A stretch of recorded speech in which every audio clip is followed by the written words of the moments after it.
Good afternoon. Certainly want to thank everyone for coming out to the Dougherty County School System regular board meeting for February 12th, our board briefing notes. First, thank you. Ms. Stroller, I will be in place of Ms. Stroller tonight because she is not here. We will first review the agenda items to give the board members an opportunity to ask questions and make comments. We will need an executive session to discuss personnel, student matters, and litigation.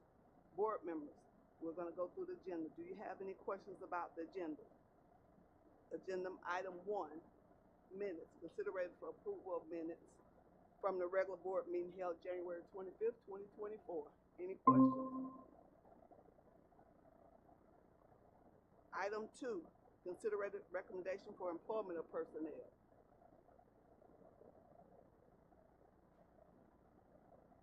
Hearing none. Yes, Mr. Youngblood. Mr. Dye.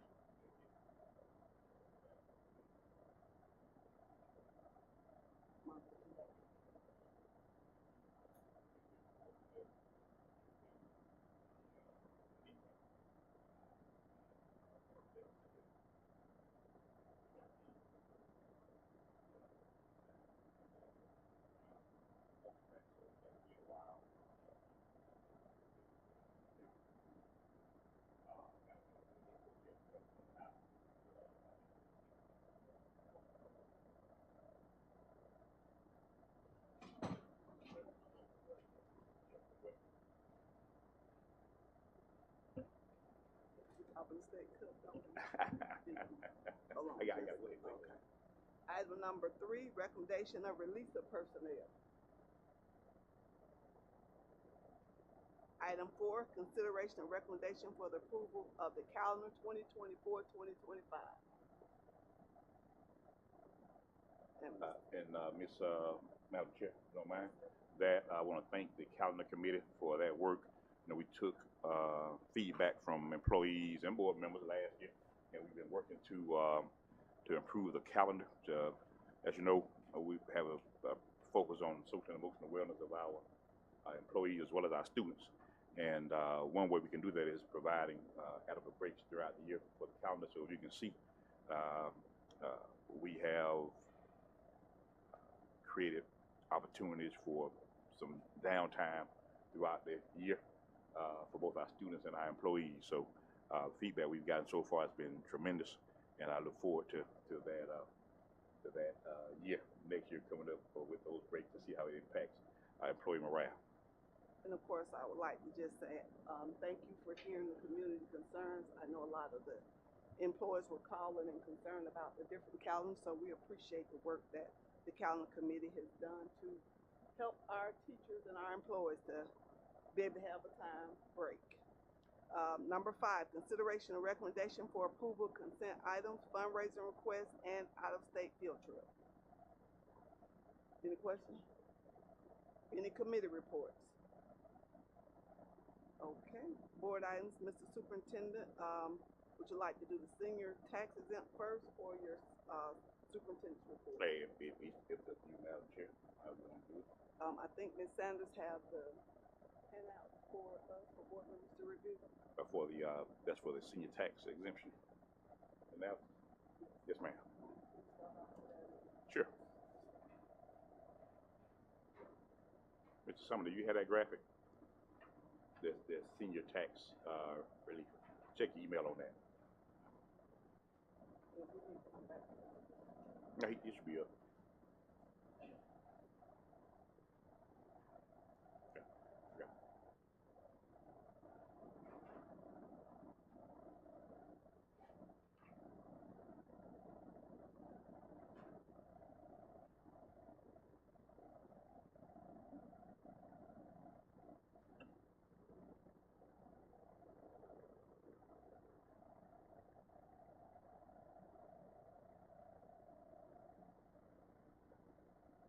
Right. That's a copy of what the board members have in their possession. We want to provide a copy on the screen so everyone can see. It's just a real basic spreadsheet for simple analysis. As some of you may not know, we've had some interest from some seniors in our community to explore the possibility of exempting seniors from school tax, property taxes. And so that request was made during last fiscal year, and we began to look at options associated with that since that time. Most recently, we met with the tax director for Dougherty County and trying to get a way to get a good estimate of the impact it would have on the school system. And so what we were able to do, we identified a local tax exemption that the city provides. The tax exemptions that are currently provided by the state for seniors are all income contingent. They have to make less than $10,000 a year in addition to any pensions and retirement benefits that they have. This group was looking at not having an income contingent tax exemption, but a broad tax exemption for all seniors over the age of 65 and older. So, and the city does have a local exemption that exempts seniors for $2,000 of additional homestead taxes without respect to income. So what we did, we took that and extrapolated some numbers to look at the exemption for the $2,000 exemption that the city provides. And if you see the column, the third column from the left rather, you will see the amount of exemptions that were provided for seniors by the city. It's important to note, though, as you see in that first bullet, that represents the exemption for residents of the city. It does not include residents of the county who may also qualify, because there's no way to capture that data. So this is the minimum amount that the impact would have on the school system.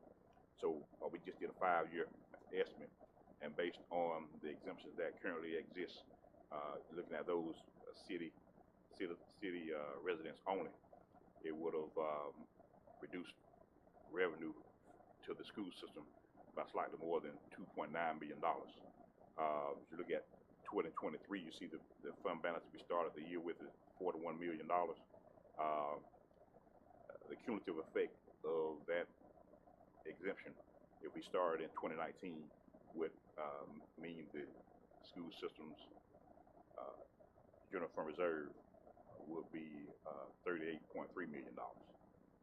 We also looked at increasing that exemption to $10,000 per property. It's in a similar way as we did the chart above.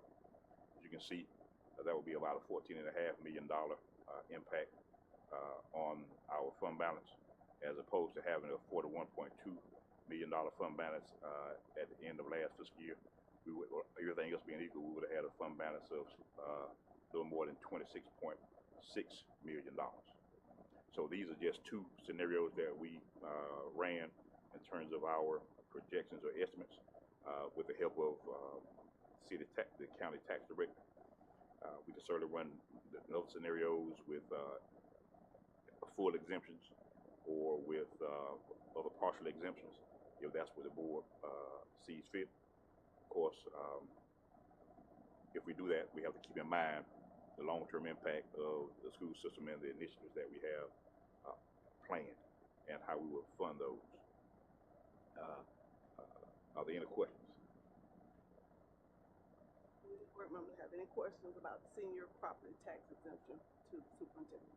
Mr. Dyer,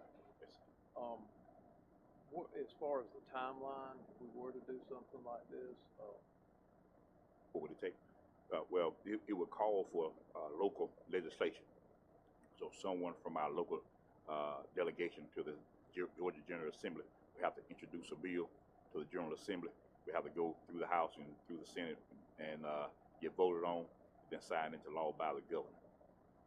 So I think the earliest that it could possibly happen realistically would be next general session. just out of curiosity, because we don't know what's going to happen in the future, but is there a way to put this where it has to be renewed annually or by the board approved each year? Or is this a one-time, I mean, I think most laws have a, you can put a sunset provision on it, and if the board chooses to move forward with this, I haven't seen one with a sunset provision, but I'm pretty sure that if the legislation is introduced with a sunset provision, then one can be added to, or included in the legislation as presented. Now, I would like to say that once we start, once it is, understand. yeah, it'll be hard to not have that be renewed if in fact we started. I just like to know all our. Yes, sir. Yes, sir. Do we have any other questions from board members?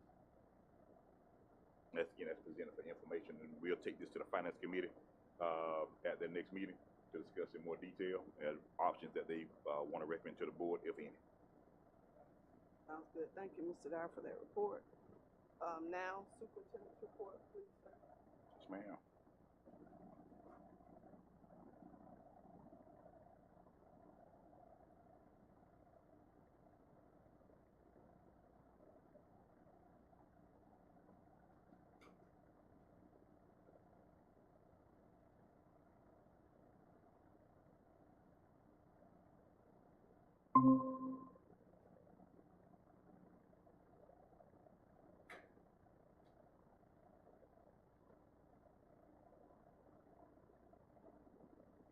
All right, superintendent's report for February 12th, 2024.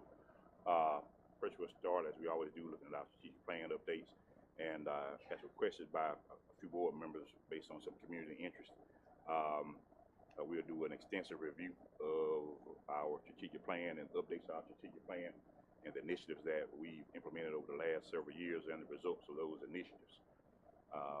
And then we'll go into our legislative updates, and we'll do some celebrations and announcements. Of course, the vision of the Dougherty County School System is that we're a destination school system that, in partnership with families and community stakeholders, provides quality educational and social development experiences that empowers graduates to be successful and impactful contributors to society. Our mission is to meet the academic and non-academic needs of our students with rigorous and relevant educational experiences that equip them to succeed in life. Our strategic plan, entitled The Way Forward with Rigor, Relevance, Relationships, and Resilience, has 5 priority areas.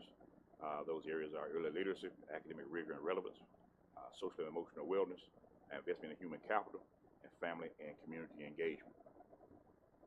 I want to show most of you have seen this, but we're going to play this in the context. It's just the context for the rest of the presentation.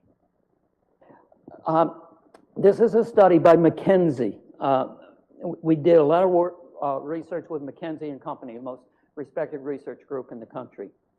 And what they did was take, and you'll see on the right-hand side of this chart, it says 100.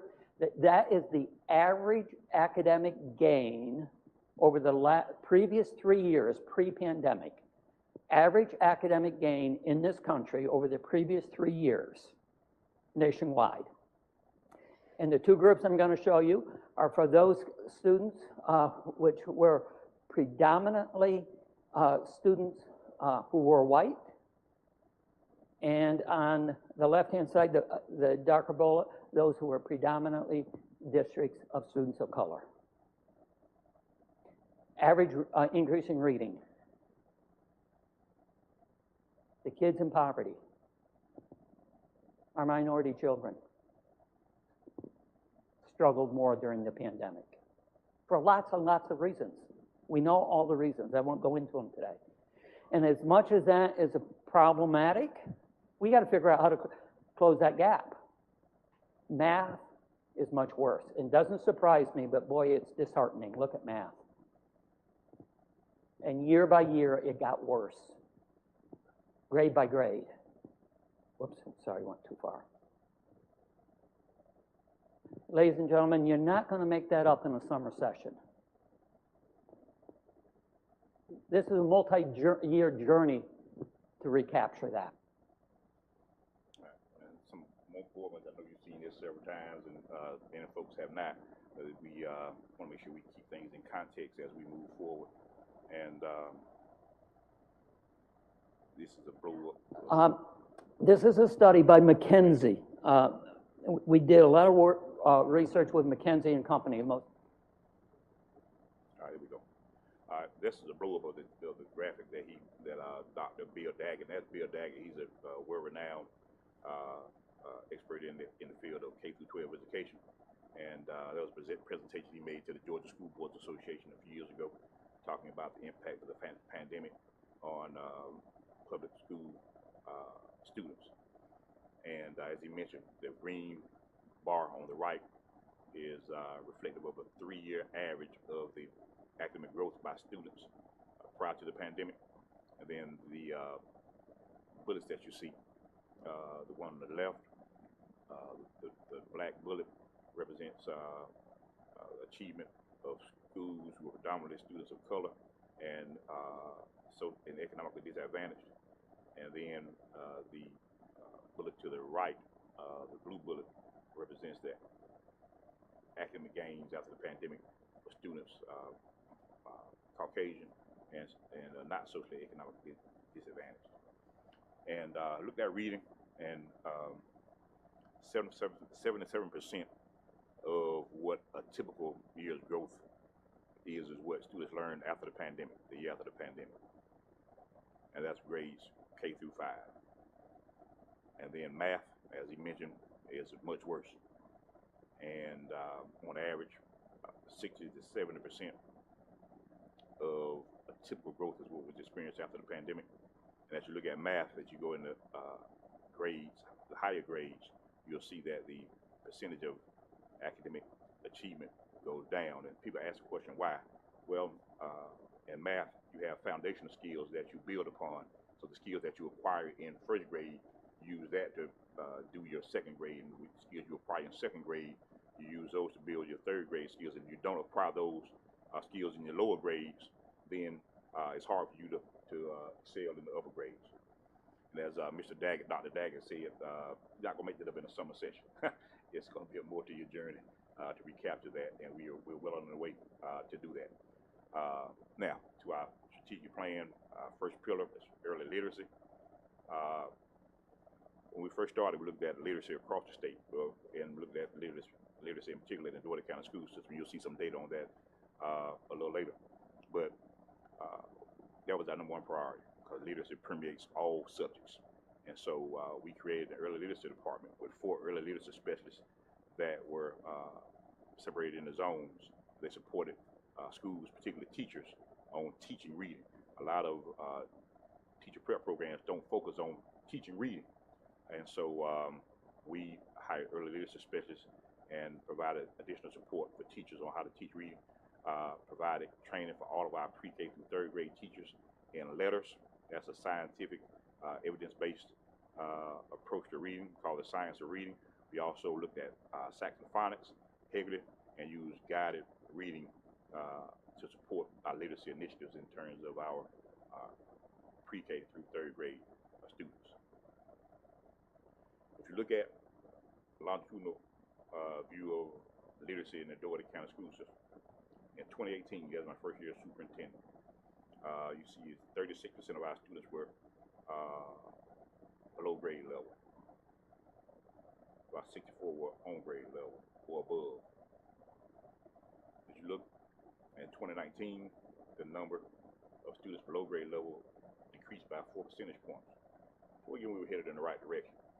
And then the pandemic, you see 2020 is not reflected there because we did not test in 2020 because because of the pandemic. We closed school about 3/4 of the way through the school year.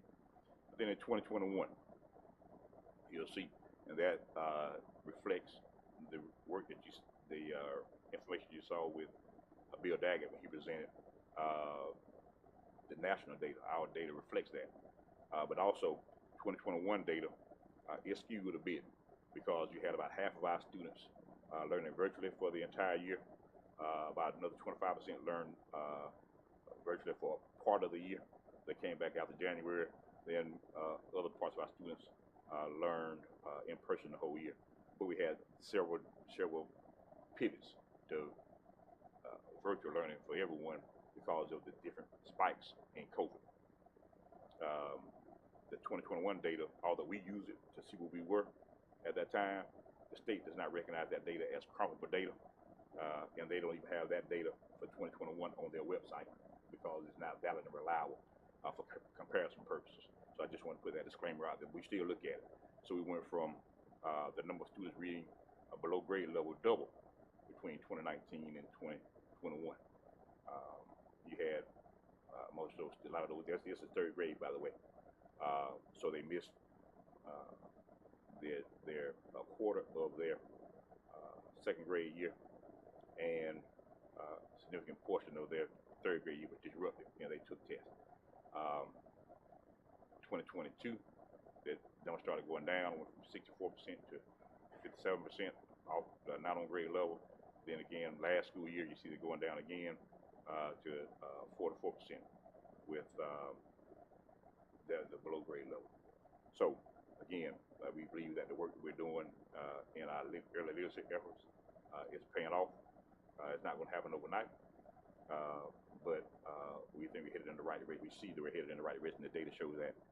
But if you look at a simpler chart, you look at, instead of in here, the red is below grade level, the gold is at grade level, green is grade level but on the higher end of grade level, and then the blue is above grade level.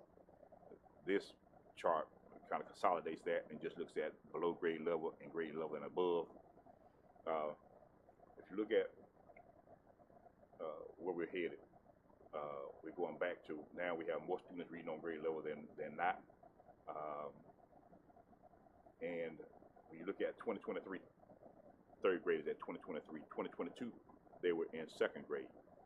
That's their first quote-unquote regular year after the pandemic. 2021 was the year when half were virtual, half were here. That was their first grade year. The kindergarten year was the one that was disrupted due to COVID. You can imagine those foundational years are very important. When you don't acquire that knowledge, those foundational years, it's hard to build and catch up without a significant effort. And I believe the Science of Reading initiative that we are in the midst of, that we've been implementing for how many years now, Ms. Smith? Has been in year 3 with that? Year 3. It's paying off. And if we continue in this trajectory, I think you'll continue to see gains in the area of literacy. Academic rigor and relevance for all students. There's two components to that, rigor and then relevance. We'll talk about the rigor piece first. Our graduation rates over the last several years, the red is DCSS, the blue is the state. We always compare ourselves to the state average in our student achievement categories, and we've outpaced the state 4 out of the last 5 years in terms of graduation rate. CCRPI summary effective as of 2023, last school year. You'll see that in 2017, the year I became superintendent, but the year prior to starting as superintendent, you'll see the content mastery scores for the Dougherty County school system in the gold, the red, and the green. And the state is above us in the shades, different shades of blue. You can see that between 2017 2019, we saw gains in our content mastery scores. You also see that the gap between the Dougherty County school system and the state was narrowing. Then 2020 hit. We did not test in 2020, so you won't see scores there. And then you'll see a dip, a significant dip for the Dougherty County school system, as well as a dip for the state. You may ask yourself the question, why did the Dougherty County school system dip further than the state? If you look at the demographics that were shared by Bill Dougherty in the previous slide, you'll see that students students of color, particularly those who are economically disadvantaged, struggle more during the pandemic for various reasons. One, the support at home or lack of support at home, also access to the instruction, and all the social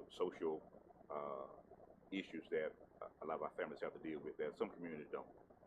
Our poverty rate is about 3 times that of the state, and there's a direct correlation between academic achievement, particularly during the pandemic, and socioeconomic status.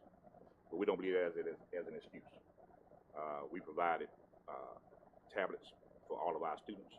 We provided hotspots for those that needed internet at home, that didn't have internet at home. And we started with intentional, targeted supported remediation after school and on Saturdays, twice a month, to help those students remediate the lost learning that occurred during the pandemic. So you'll see the bottom in 2021. You also see a very steep increase in 2022, the first full year back. I said the first normal year back after the pandemic. Remember, 2021 we were half virtual for most of the year. But you'll see the increase in 2022, increase in content mastery scores, and again an increase in 2023. Again, and the gap between the Dougherty County school system and the state average is beginning to narrow again. And this is the table that's in the bottom right-hand corner. You'll see that those numbers in a table format versus a graph format.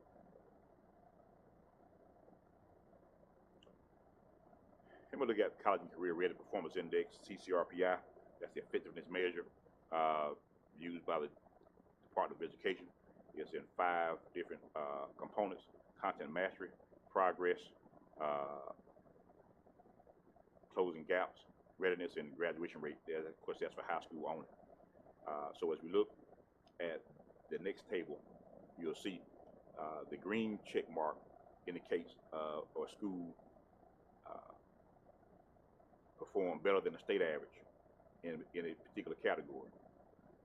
And the gray check mark means that the school performed better than our RESA average. A RESA is a Southwest Georgia Regional Education Service Agency, and it comprises of 16 counties, school systems in those counties. So you look at the schools that perform better than the state in content mastery and progress, closing gaps, and readiness. And as historically been the case, the Dougherty County school system has performed lower than the state average in content mastery. And that's not something that we were going to continue. But the way we do that is you have to outpace the state. There's a quote, Ms. Matthews may know the person that gave this quote that says, if you start behind in the great race of life, you will forever remain behind unless you run faster than the person ahead. So if we're going to close these gaps, if we're going to, between the state's performance and the school system performance, we have to outpace the state in progress. We have to outpace the state in closing gaps. So you can see that although we are still behind the state in terms of content mastery, that we're outpacing the state in terms of the progress that's being made. That's why you saw in the charts before that the gap between the state's achievement and the school system's achievement is narrow. So although we're not pleased with where we are in terms of raw content mastery, we are very pleased with the results or the direction that we're headed. Those are elementary schools. This shows our middle school and high schools.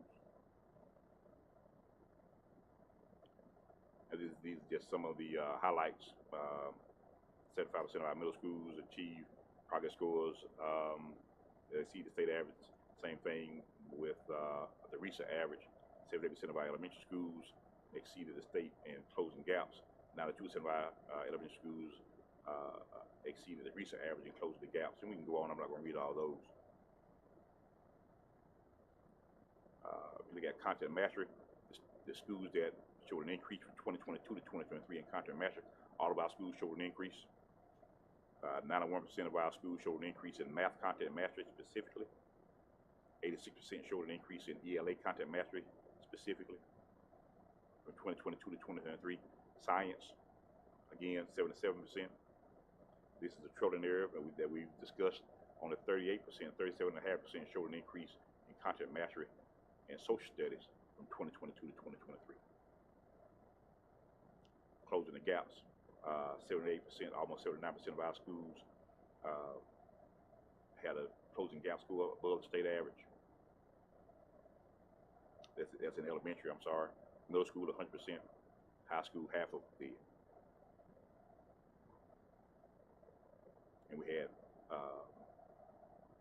almost 41% of our schools that had a 100% closing the gap score. Progress from 2019 to 2023, 71% of our schools had an increase. Elementary schools was half, above the state average. Literacy, 100% of our schools had an increase in literacy. Lexile, middle schools 100%, high schools 100%, and elementary schools 100%. Readiness, 100% of our schools had an increase in readiness scores. And those are the four components rather, that make up CCRPI. We show the graduation rates earlier. That's the fifth component. That affects how schools own it. But part of our plan of support for our schools is continued implementation of collaborative planning and identifying formative assessments that are aligned to our content standards to help teachers inform instruction as they move forward throughout the year, and establish or reestablish expectations of our data analysis protocol. Our instruction needs to be data informed, using student performance data through our formative assessments to determine how teachers need to move forward with teaching and grouping students in the classrooms to provide them with relevant instruction. Again, going to focus on the science of reading using evidence-based practices, Heggerty letters, saxophonics, etc. And this table just shows the CCRPI component scores by the state and the Dougherty County school system by grade band. Elementary schools, we outperform the state in 2 of those 4 areas. Middle schools, again, we outperform the state in 2 of those 4 areas. And in high school, we outperform the state in 2 of those 5 areas.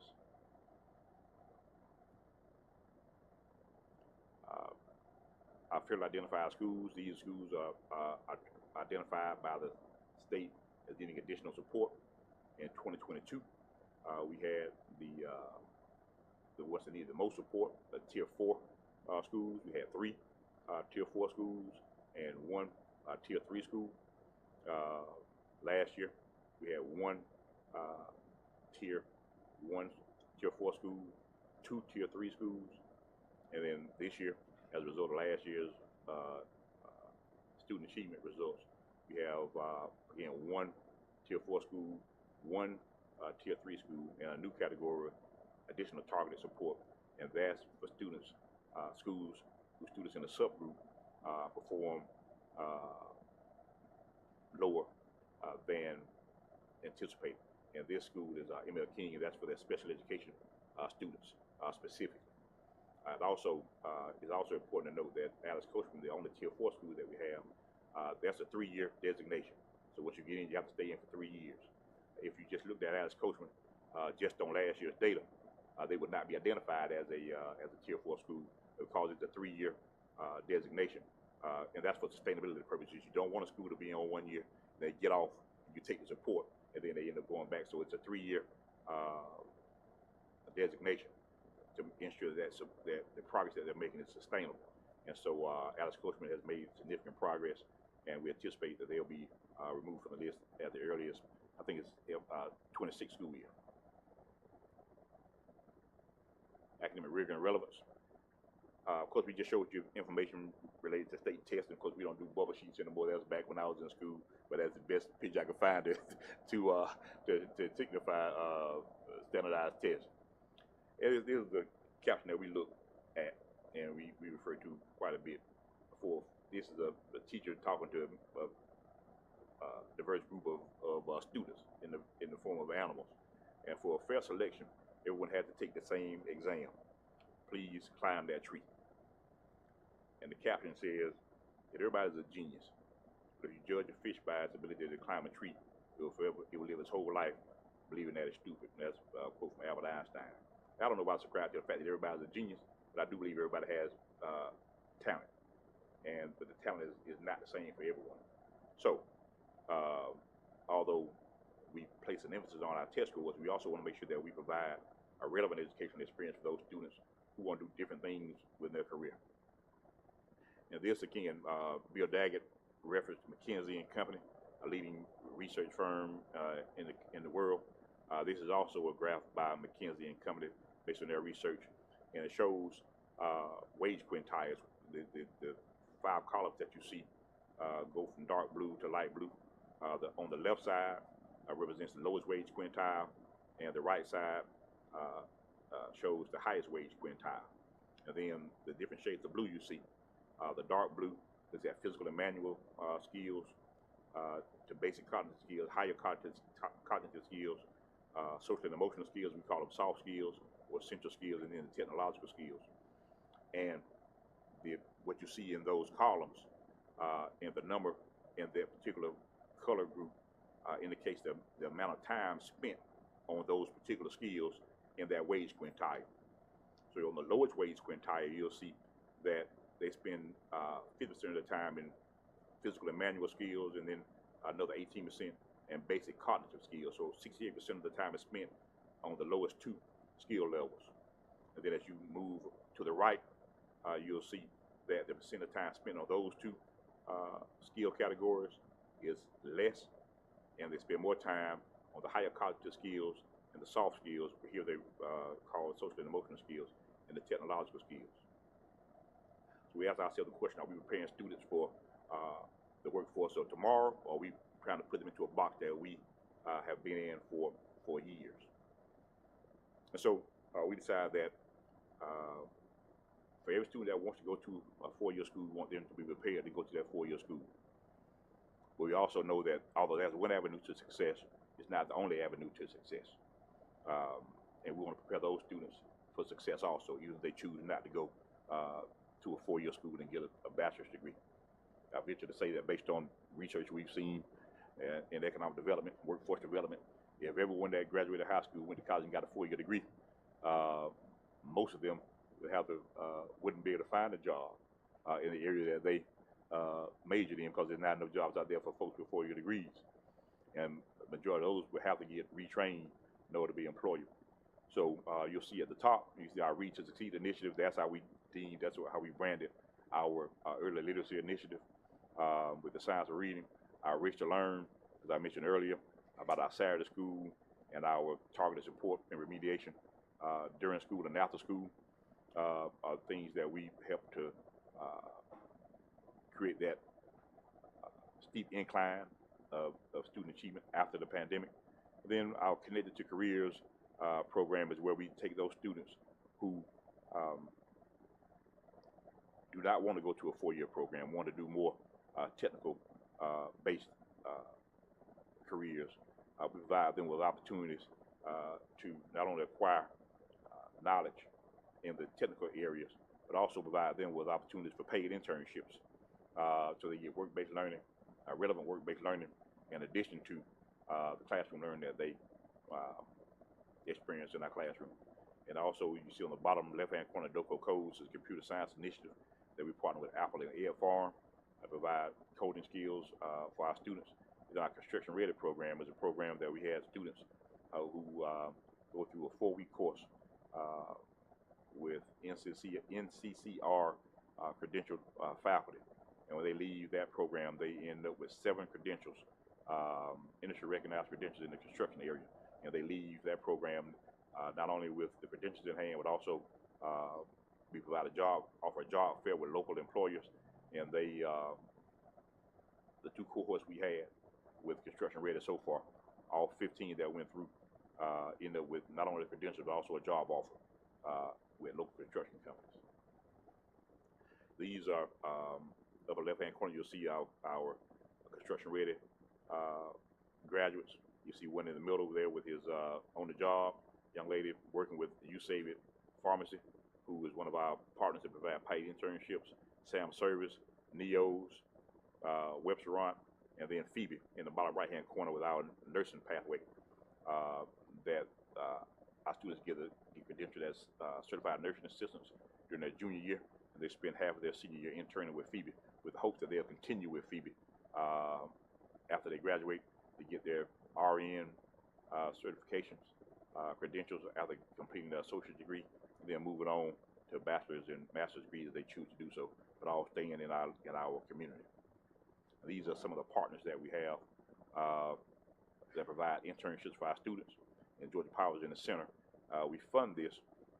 Some employers don't have the resources to provide paid internships for our students, and some of our students struggle, and they have to have part-time jobs to help make ends meet at home. And so they had to make decisions about getting a part-time job to help make ends meet at home, or get an internship to provide relevant work experience. And what this does is this provides them with the opportunity to do both, earn money, so they can help at home, but also get relevant work experience to prepare them for futures in their respective career fields. There were 113 internships through our CCA programs and 59 internships funded through our Georgia Power Grant. Our next pillar in our strategic plan is social and emotional wellness. And anyone that's gone to college and taken Psychology 101, you know what this is, and you may know what it is anyway. That's Maslow's hierarchical needs theory pyramid. And the basic premise of that is that the basic or lower level needs need to be met before advanced or higher level needs will be addressed.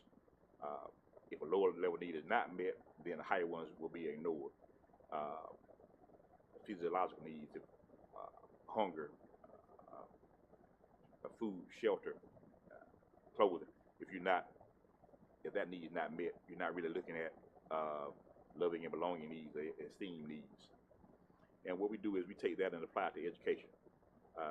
Physiological needs are needs like eat breakfast, has clean clothing, safe place to go home, able to sleep, and safety.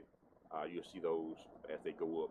As you go through safety, belonging, which is forming relationships with adult role models, friendship groups, peer groups, esteem, positive feedback, time for reflection in class, encouragement to take risks. And once all those things are met, then self-actualization takes place and students are able to learn. Some of these things we take for granted. Some of these things, a lot of these things, some of our students can't take for granted. Our questions that we ask ourselves: are we creating conditions in which students can learn? And are we willing to address the non-academic barriers that impact learning? Some of the non-academic barriers that our students face are lack of access to healthcare, medical, dental, vision, and mental health. Food insecurity. We have one of the highest food insecurity rates in the state, in this part of the state. Then homelessness is another issue. We have probably the largest population of homeless students we've seen in recent years in our school system. And then poverty. And a lot of these challenges that we face tie back to poverty. And unless we address that, then these non-academic barriers that our students face won't be minimized. They'll just continue. So we see that as our challenge with the Dougherty County school system. And so what we did, started 2013, we partnered with Albany Area Primary Health Care to open up our first school-based health center. And since that time, we've added 3 more. We have a total of 4 school-based health centers. And as of the time that they gave us this data was the end of last calendar year, at almost 48,000 visits to our school-based health centers from our students. Now, these are students who don't have primary care physicians. Some things we take for granted. And they have parents who, some of them, don't get paid time off. So if a child's sick, but they need to go to the doctor, they have to choose between taking the kid to the doctor and or going to work and making money. And so this provides them with the opportunity to have their children be in school and get the medical care that they need while they're at school without having to miss, parents having to miss work, and without students having to miss a significant amount of class time. You can imagine if a student has to get picked up and taken to the doctor, they're going to miss 3 or 4 periods of class if they come back for that day. This way, in the school-based health center, they go down the hall to the clinic, get seen by the doctor, and go right back to class. Then we added dental. These are all in our school buildings. Our dental centers are at Turner Elementary and in Albany Middle. Our health centers are at Turner Elementary, Albany Middle, Live Oak, and Robert Harvey.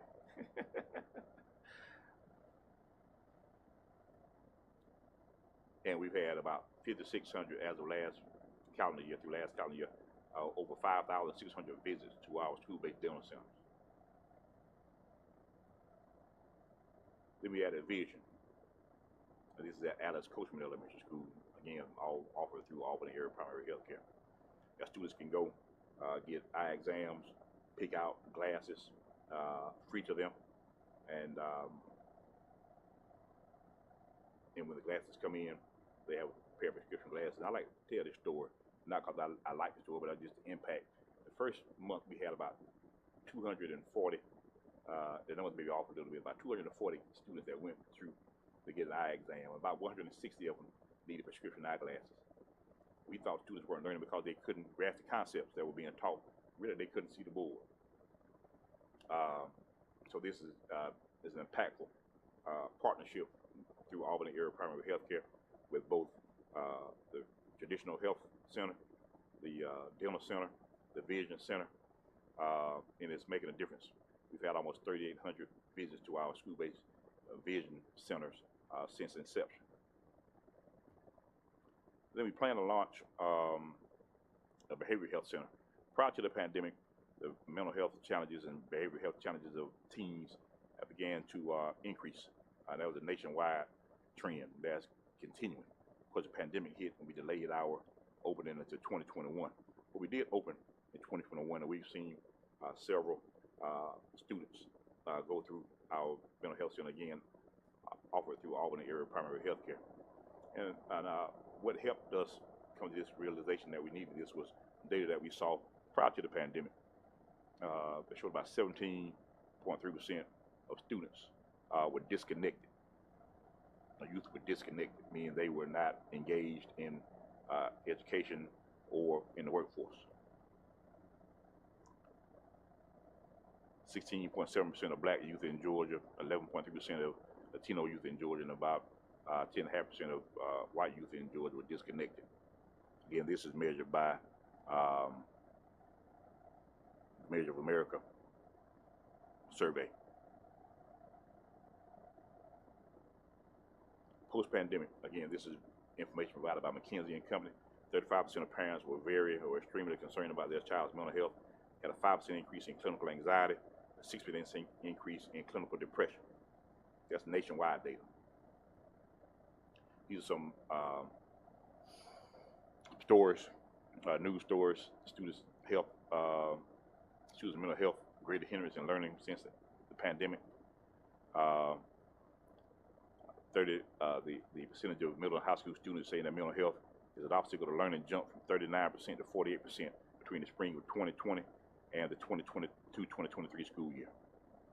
Before the pandemic, 46% of students said they could talk to an adult about stress and depression, as opposed to 41% that current school year, which was 2023. Educators say lack of resources to address the worsening mental health crisis. And again, this is national data. Let me just let you look at that. Both teachers and superintendents say that student mental health behavior concerns are more urgent now than before the pandemic. About 81% of superintendents surveyed agreed that student behavior health concerns have deepened since the pandemic, with 92% indicating that the mental health crisis is worse than it was in 2019. 79% say they don't have the staff to focus on the problem. Nearly 2/3 of the superintendents cited the budget concerns as another barrier. Centers of Disease Control did another survey and talked about the historic teen trauma. And it said that based on the survey they did, at-risk survey of students, of teens, 3 in 5 teen girls felt persistently sad or hopeless in 2021. 6% increase over the highest level recorded in the past decade. About 1/3 of teen girls seriously considered attempting suicide. 6% increase from a decade ago.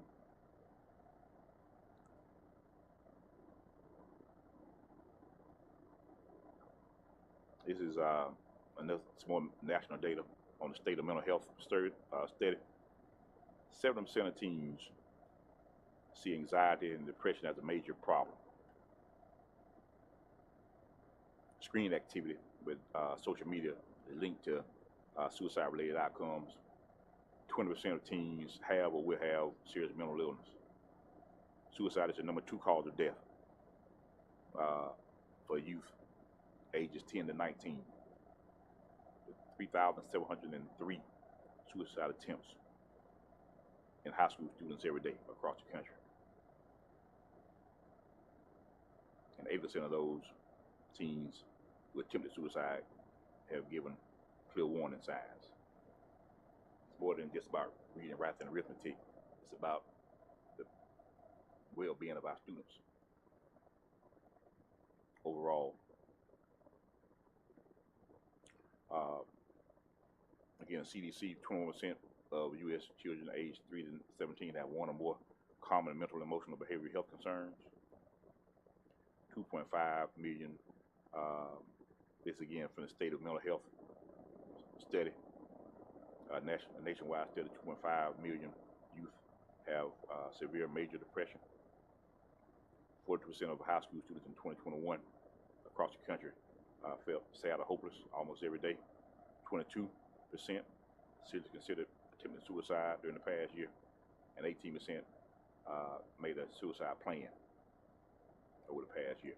And that came from the Center for Disease Control Youth Risk Behavior Survey. That's why that is important that we showed before. That's why that's important, and we can't go overlook.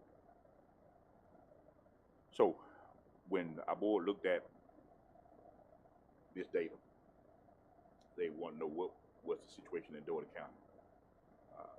To bury our heads in the sand and think that we were immune to that could have been an easy fix, an easy response rather, not a fix, but an easy response. That's not what our board asked us to do. They asked us to do a depression screening. So we did the PHQ-8 depression screening developed by Pfizer. We have conducted 2. The first was in the spring of last year. That was 2,852 middle and high school students that took the screener. The blue showed minimal depression. The green indicates the number of students that had mild depression. The orange was moderate depression. The light red of the color is 199 moderately severe, and 49 students showed severe depression. 24% of middle and high school students in Dougherty County showed signs of moderate to severe depression. We just did that screen again this winter. Had more students participate. 21% of middle and high school students surveyed showed signs of moderate to severe depression. That's troubling, but it's not surprising. It's in line with national data. Schools have to address it. Students spend 6 to 7 hours a day in school, and they have to, if we want to have students achieve academically, we have to make sure that they're okay. Again, if those lower level needs are not met, they're not going to focus on those higher level needs. And these are basic needs that need to be met in order to prepare students to learn. The resources that we brought to the table, of course, our positive behavior intervention and support initiative. Gaggle is a resource that the school system invested in that monitors activity on online platforms, Google Docs, all the Google Suites, anything that's connected to our network, and if there's any communication or writing that shows signs that a student may be in distress to harm themselves or harm others, then it's flagged through AI, goes to a representative at Gaggle, human, to look at it. And if they think it's something that needs to be responded to, it goes to another human in Gaggle to verify that, and then we get a notice. And we've gotten 300 notices this year regarding troubling activity on our online platforms. And the study that we looked at before talked about the lack of resources that school systems say they need additional resources in order to help make an impact in school and in teenage mental health.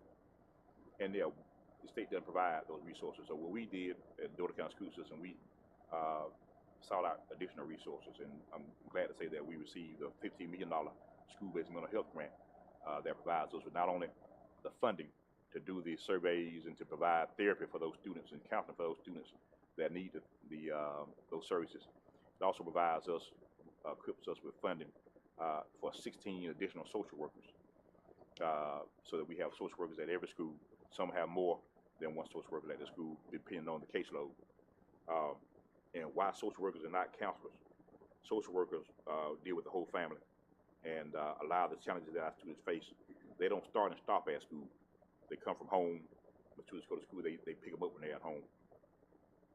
They pick them back up when they get home. So social workers work with the entire family to help address the challenges that our students face. We also have a $4 million Project Prevent grant that's aimed at reducing school violence, particularly in the elementary schools. And overall, we've, with these two grants, our School Climate Transformation Initiative grant, our Gear Up grant, and our Georgia Power grant, we received about $35 million in external funding to help support our students in the work that we do here. Our investment in human capital, our fourth pillar, and we're almost done. We got our first full-time recruiter. You may have heard about the Teacher Pipeline Challenge throughout our country. Again, Georgia is not exempt from that, and the Dougherty County School System is not exempt. In the state of Georgia, you have the fewest number of college graduates majoring in teacher education than you've seen in quite some time. What we've done in response, we had our first full-time recruiter, because the day is gone where you can have a job fair in the spring and hire all the teachers that you think you need. We have the highest average teacher salaries in our region. We provide recruitment and retention supplements. We enhanced our employee benefit packages, and we're on a pathway to a $15 minimum wage for those classified employees who are on the lower end of our social salary scale, our custodians, school nutrition workers. Because a lot of our teachers now come here as a second career, not have a major in teacher ed. They don't really know. They may have content knowledge, but their pedagogical skills are not where they need to be.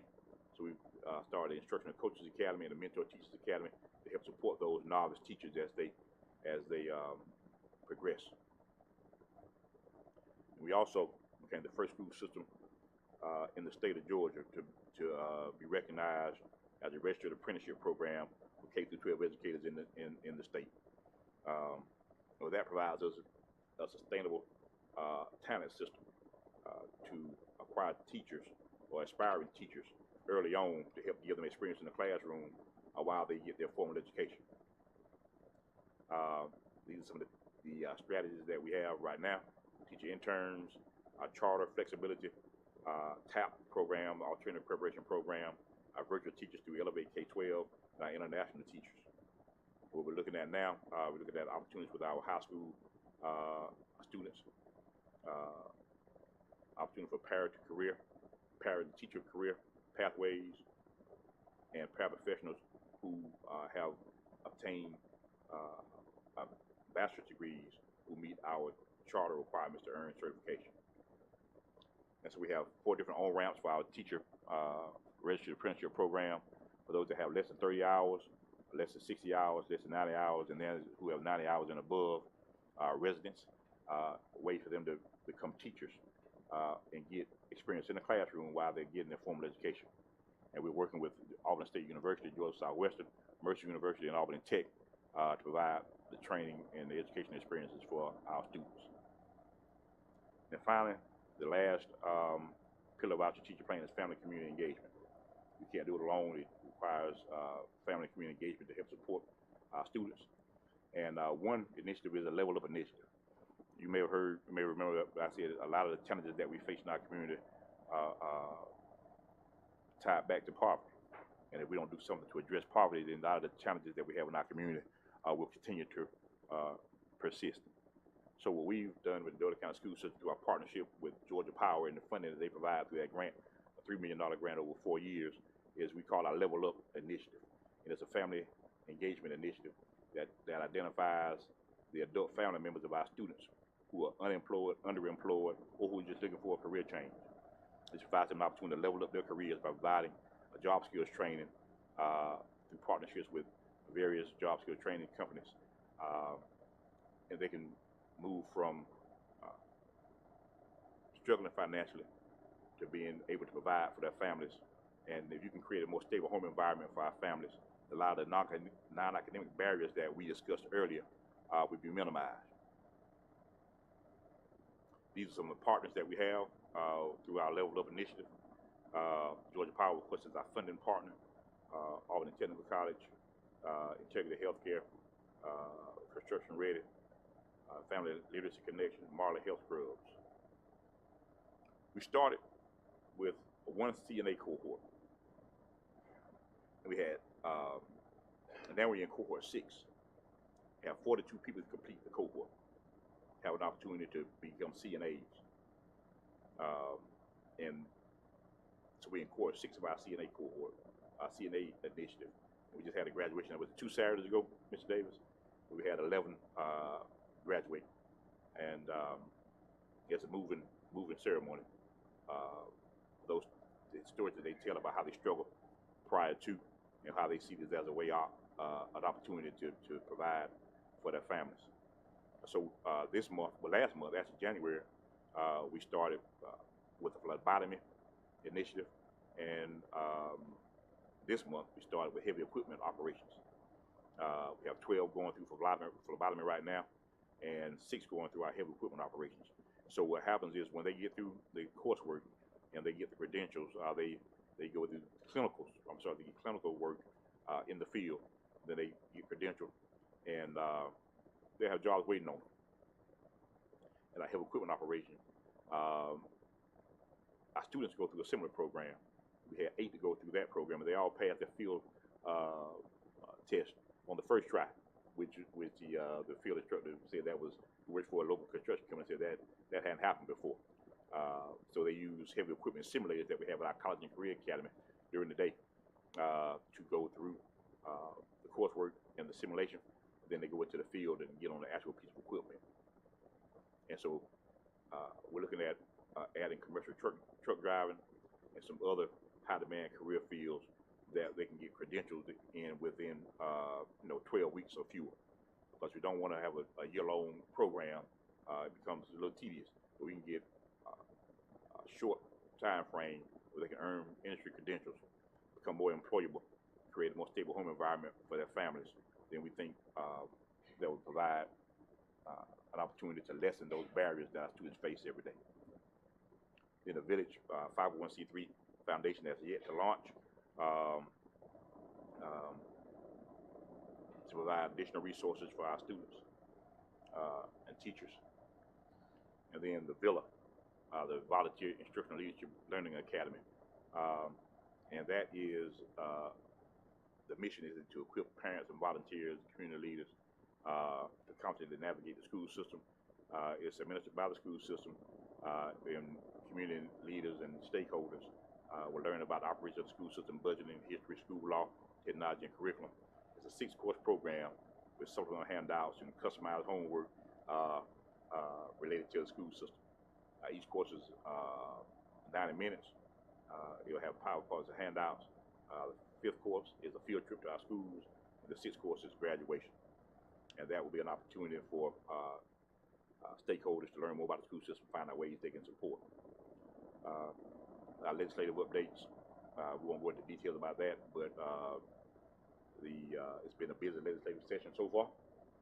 The budget, the amended budget has been passed. It should be signed pretty soon. The big budget is still in the process of going through. There's some good things in there, increased funding for transportation, and raises for teachers. But the crossover day is an important day. That's day number 20. That's February 29th. That's the day that no other legislation can be introduced. Has to have passed at least one house in the legislature, and the last day of the legislature is scheduled to be March 28th. Leadership matters. Our board, as for the last 2 years, received exemplary leadership, exemplary status for the Georgia School Board Association. That's the highest recognition that they can achieve in terms of the work that they do, and that's well deserved. And it's a long time coming, but our board is there. We also have members of our leadership team throughout the school system who serve in leadership roles throughout the state and the country. I have a president serving on Albany Tech Board of Directors, the Board of Boys and Girls Club Board of Directors. Gordon Kemp has asked me for this year 7 on his advisory committee for superintendents, Georgia School Board Association, Risk Management Board of Trustees, Teacher Retirement Board of Trustees, and the Georgia School Superintendent's Board of Trustees, and also the National Superintendent's Association Governing Board. Mr. Vincent Davis serves in several capacities: the Albany State University Foundation Board, the Albany Downtown Development Authority Board, and the Communities and School Board. Cheryl Smith is on the board of directors of one of our funding partners, United Way of Southwest Georgia. Lakeisha Bruce serves in various leadership roles locally and nationally. Ms. G. Allison works with the Georgia Association of School Personnel Administrators Board.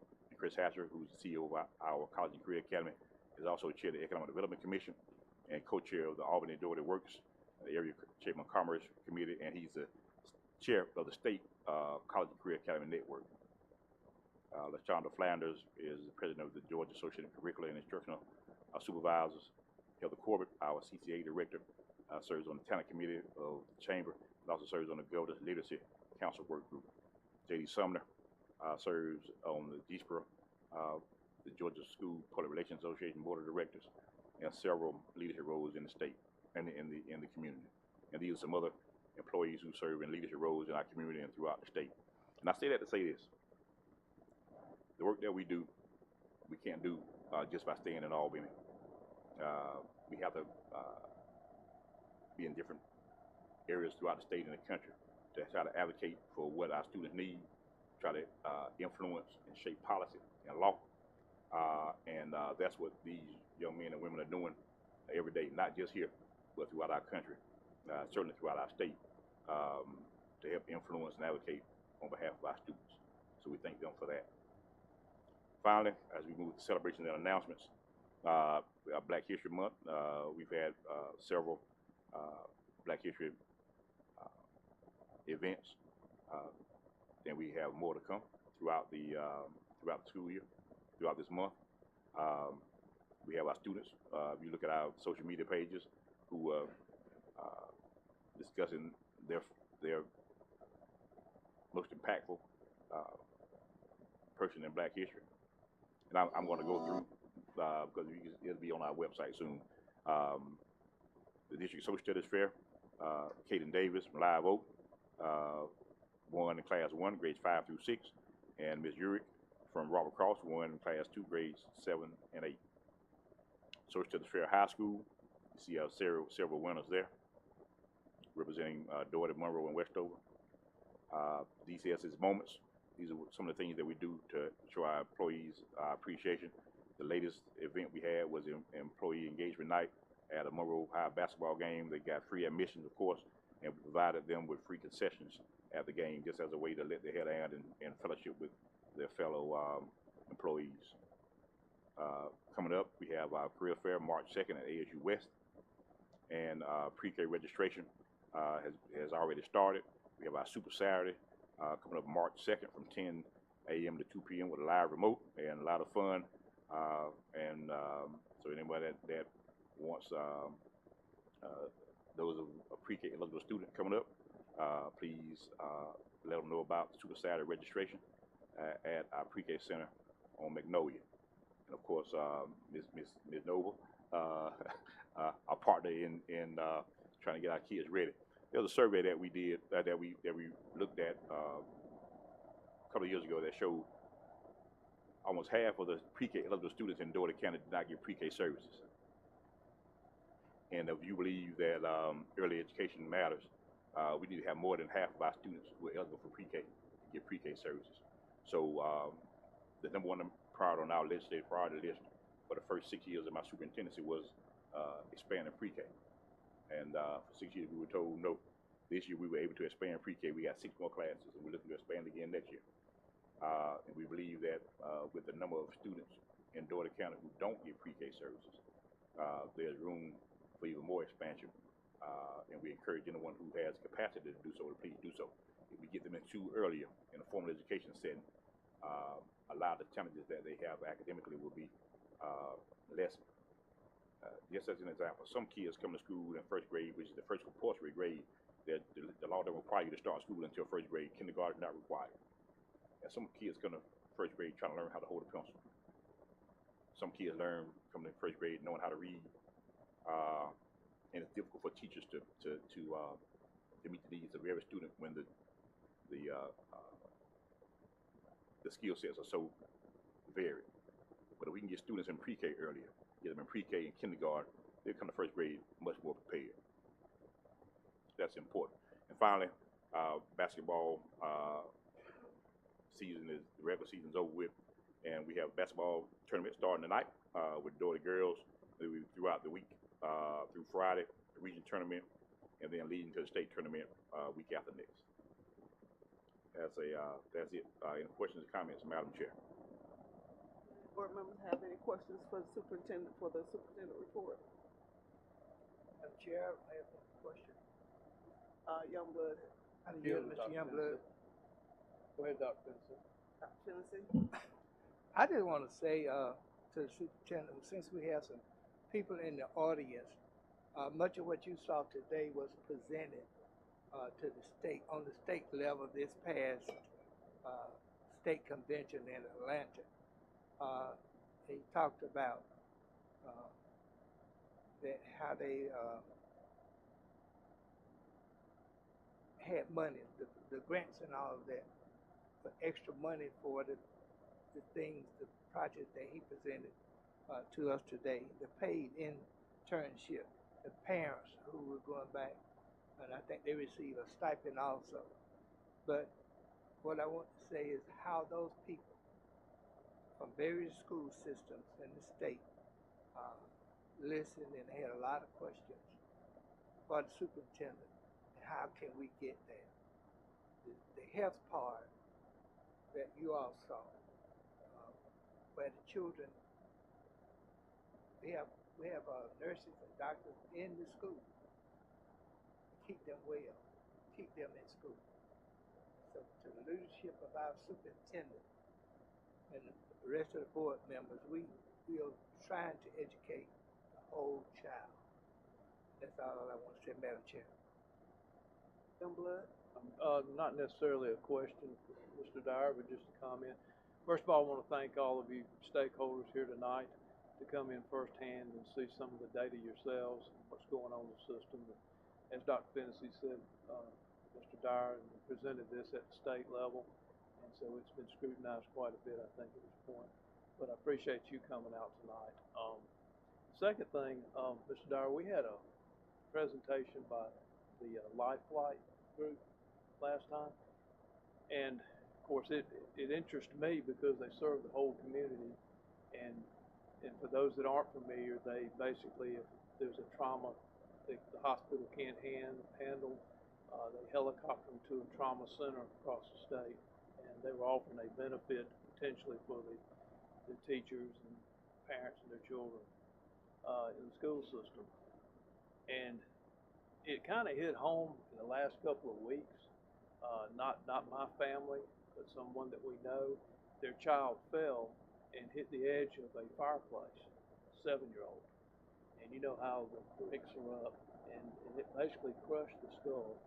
And I'll show you the picture. But they life flighted this child, and wasn't here in Albany, because in South Carolina, to a children's trauma hospital, and immediately got the help. There was 4 plates put into the skull.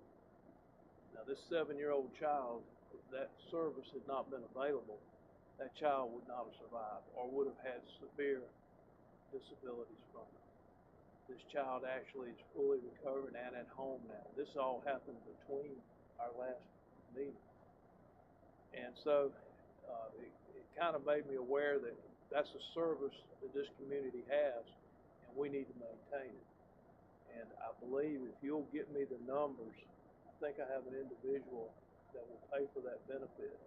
They need to see the numbers, see the sustainability of doing that for our staff and teachers. But the greater part of that is not so much that it's a benefit, and it'd be a donation. I guess it could go through the foundation.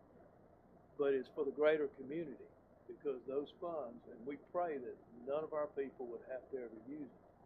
But for the greater community, if we're contributing to that fund, to keep that Life Flight group in here and continue to provide those services, it has a greater good for the community beyond just what it can do for us. And so if you could get that, there are 1 or 2 individuals that seem very open to it. And that way it will indirectly support the whole community. So, thank you. Yes, sir. We'll get a proposal from the young lady who made that presentation and share that with the finance committee and also share with you for your potential funders.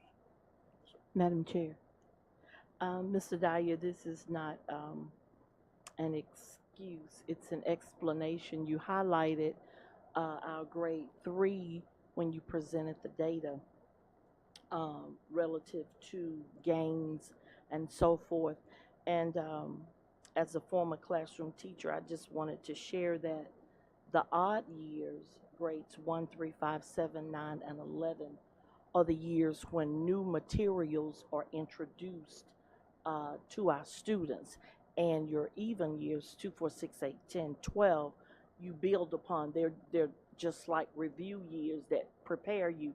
So with that being said, the year during the pandemic when our third graders were not receiving direct instruction from a person, that greatly impacted their learning growth. But the end result that you showed tonight shares that we're on the up again for that. So when your child is in any of the odd grades, that's when they really need the academic support that can be offered to them.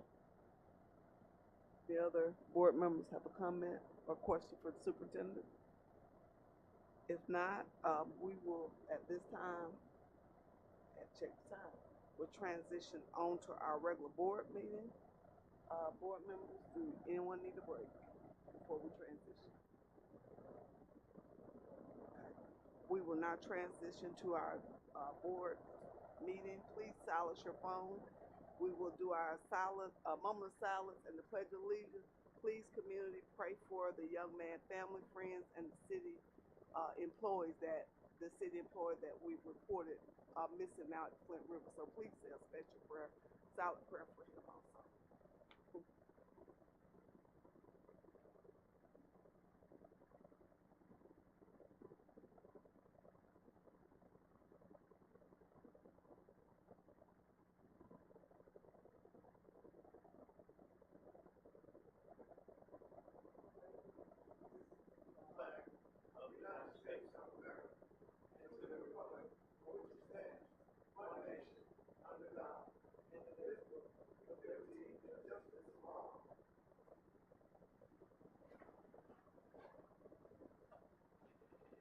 Again, I would like to call the Dougherty County School Board regular board meeting to order. Mr. Superintendent, we do have some people that have signed up for public comment and presentation. Yes, ma'am. Each person that has signed up previous has 10 minutes. We do have a timekeeper, so if you would mind, we will let you know when you're at 5 minutes and also at 1 minute, and we will ask for you to respectfully use that time. The first speaker I have listed is Mr. Henry Mathis. You may take the podium, sir. Evening, board members, Superintendent Dyer. I must say that I need to probably attend a lot more of these meetings. That was a very informative presentation that you gave, sir. And my concern as a grandparent, you know, and that's why I'm here. But let me just make a couple of comments here on your items, the superintendent's report and the senior tax exemption. I'm waiting on the tax exemption. I'm waiting on it. Yeah, I had the chief appraisal at my home on last evening, and we were talking about some things. So yeah, I'm waiting for that tax exempt. And the second piece, the piece that you shared with us, it touched on a couple of the questions that I have, and I could just left out and been done with it, but since I'm here, I want to get them into the record, and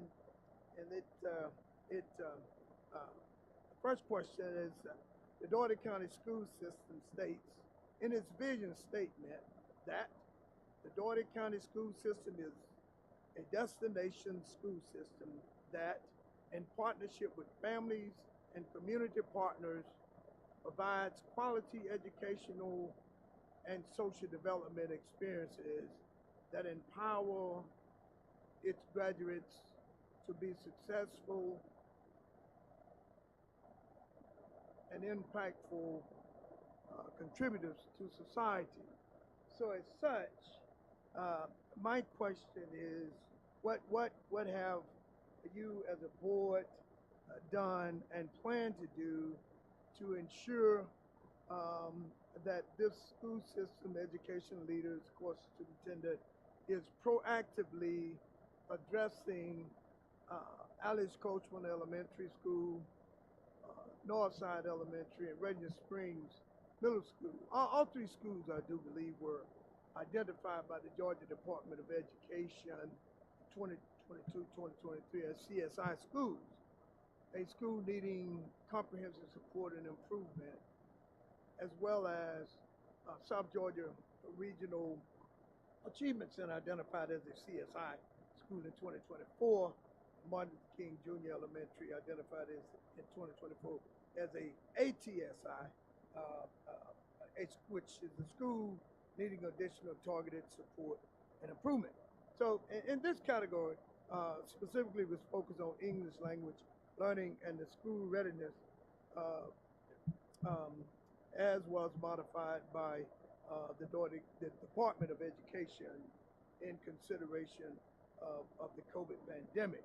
So that question, what's the plan? And I asked board member Bennessy, and then my board member, I'd ask them what are they doing to engage the community as a whole. So I've seen tonight the presentation that you are engaging, and he said that the superintendent would be presenting a plan, and I asked him a timeline. So I'm here tonight to get that, and I got quite a bit of it, and I applaud you for that.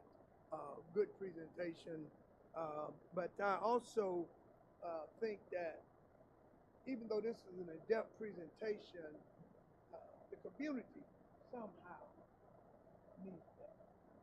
I don't know how you can do it, JD can do it, however, but I think the community needs to know.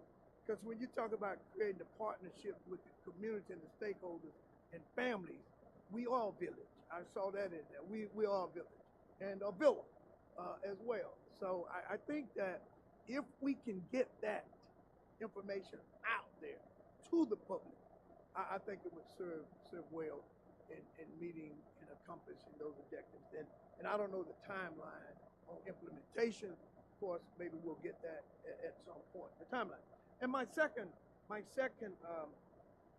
question is in view of the Dougherty County School System's commitment in its vision statement to provide quality educational and social development experiences, and in its mission statement to meet the academic and non-academic needs of its students.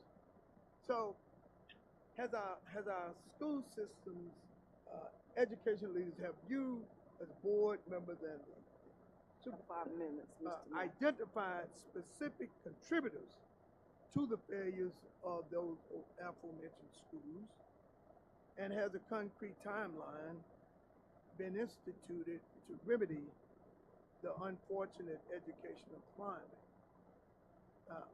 That's the second question. And I mean, again, I applaud you for that, and it answered some of this. I did get quite a bit of it, but I would like to know, what's the timeline, if there is one. If you don't have the answer tonight, I mean, you can get back to my board member can get back with me on that. And secondly, I'm going to take a personal privilege to say this.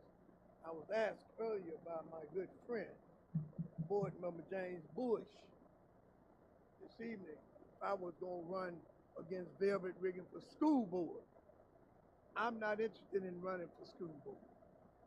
I'm not interested in running for school board. I'm not interested in running for school board. But I am going to be concerned because I do have 2 more grands in the system. And I'm a public school system person, and I believe in public school system. And I've also been working with the delegation on the voucher program. But if that happens, we're gonna lose millions of dollars. And then, Mr. Superintendent, I don't know if that exemption, I don't know if that senior exemption, you might need to hold the trigger on that one until we see what's gonna happen with this voucher, because that's gonna take money from the school system. And if parents participate in it, it's gonna take quite a bit of money from the school system, which means then you're gonna have to recoup that money from somewhere. So, whereas I'm all in favor of that senior exemption, but I think that you might want to hold up on presenting that. Again, thank you all for serving. Thank you for what you're doing, and I hope that what we saw tonight can and will be implemented. And I do understand that we had some setbacks, and that's one of the things I like to leave with. California just recently, California just recently passed a law, and it deals with the same issue that you're talking about. Those minority students who was infected and impacted by COVID. They just had a legislation passed. I tried to find it passed so that they can spend so many millions of dollars to address the needs of those minority students, black kids, and Hispanics and other kids of color here. And that might be something that you guys might want to try to look at and see. Again, thank you very much. It's been a real enlightening experience for me here tonight, and I hope that you have copies of the questions. Thank you, Mr. Mathis. Superintendent, would you like to respond? Yeah, very briefly, of course, we provide you with a more comprehensive response. But the plan is, in fact, a strategic plan that we discussed. Those support mechanisms are embedded in that strategic plan. We'll pull out the specific initiatives associated with that and share those with you. But in terms of the CSI schools, Radium exited this year. They're no longer on the CSI list. Neither is Northside. So we have Alice Coachman, and they're on because of a 3-year designation. And then our alternative school, the middle school program for our alternative school, just recently joined this year. And then, like you mentioned, Albany, Emil King Junior Elementary, called it the special ed population. So we're working with those, and we highlighted some of those. I plan on support in a summary format. We can certainly provide you with more details of that in the next few days. All right, yes, sir. Yes, sir. And then in terms of the dollars, you're right. The state does. We've seen more funding in our state for education than we've seen in quite some time. It still does not meet all the needs, fund all the needs. So we've been very aggressive at writing grants. I mentioned the $50 million school-based mental health grant that provides 16 additional social workers and their counseling services for our students. Our Project Prevent grant, our Georgia Power grant, and our School Climate Transformation Initiative grant, all total over $35 million in external funding. And we over the last 6 years, and we're going to continue that, always looking for ways to increase the funding to support our students, because we know that the funding from the state, although it's at historic levels, still doesn't meet the vast needs of our student population. So we're going to continue doing that, and as we move forward. Thanks, sir. Thank you. I'm sorry, Mr. Bush. Henry and I go way back, and I think that if he wants to know something, he would ask me, and if I want to know something, I will come to him and ask him. Also, he mentioned something about the voucher system, and my question still, as the chairman of the Finance Committee, is that someone pay for all of our education, the property taxpayers. That's who paid for it. So the system is set up as such that someone pay for my education, my children's education. Now it's my time as a granddaddy to pay for somebody else's education. And I think that that is a good system. It's all of a sudden that people want to take from the public school system. I don't care where you send your child to school, but we have to have public education for everyone. Thank you. Briefly, A real brief one. Thank you, sir. if the voucher is passed, that will definitely impact very negatively the Dougherty County School System. There are 16 Republican members that are in opposition to it at this time, but we need more because of the numbers in the legislature, in the House, and in the Senate. But if it passes, you're gonna really have to reconsider that.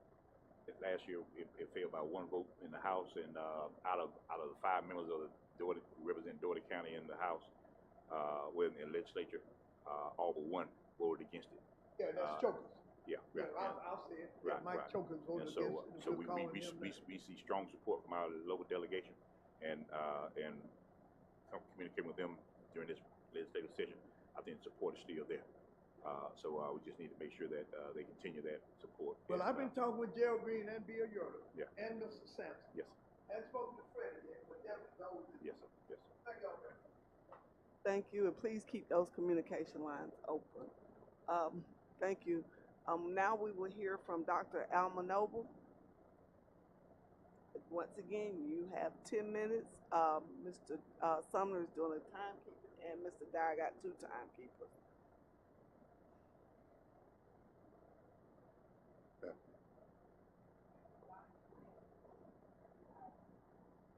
Digesting one afternoon Yes, ma'am. of that report. I have trouble with the PhD digesting that much information and retaining it over a period of time. Age being a factor also. But everything looks good, and I'm sure we have our hearts in the right place. I'm sure our intent is to educate the children. At this point in time, we still have a long way to go, despite all efforts that you have put forth. We still have 15 schools out of 22 that score below the 50th percentile on the College Career Rated Performance Index in the spring of 23. So that indicates we still have a long way to go. And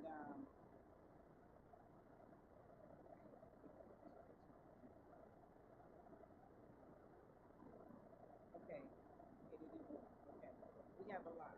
You mentioned a lot of things, Mr. Dyer. We talked about Maslow's hierarchy of learning and being a psychologist, I understand that. And I'm not talking about preparing our citizens necessarily for college or sometimes Albany Tech or vocational school. I'm talking about that basic level of Maslow, developing functional literacy in the students of Dougherty County. That means enabling them to perform on a reading and math level of up to at least 5th grade. I'm not talking about 12th grade. I'm talking about basic literacy. So people can read contracts, read directions, read labels, do the math of their paycheck, be able to count change out in the store.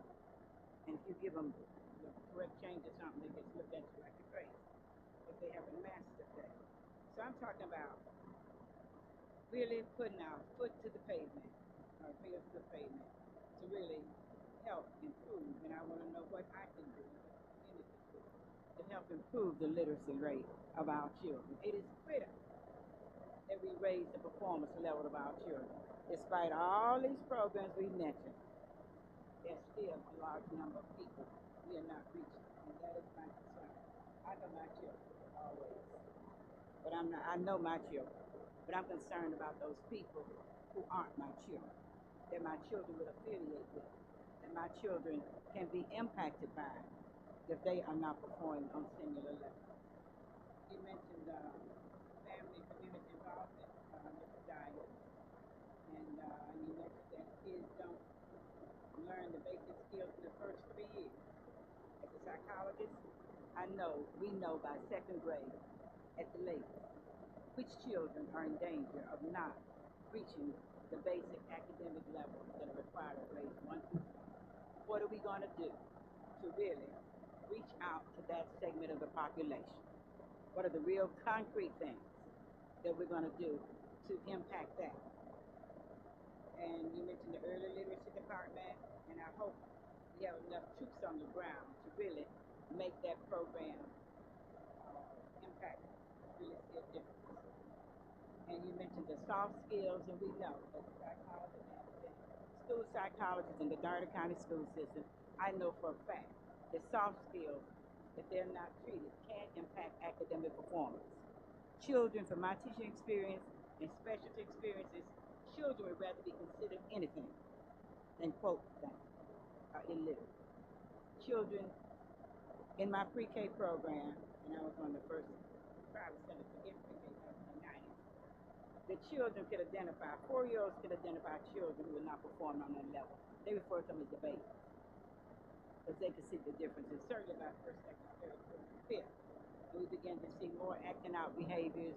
I've had to go to school to intervene with some of our parents to help with this problem. So those are some main concerns. You mentioned Mr. Diet, $15 an hour getting up to base, and that's the basic minimum wage that Mr. Diet. But that only makes for 48 weeks, that's only $28,000 a year. For 52, that's only $31,000. So we're not promoting again people out of poverty. We contribute to poverty.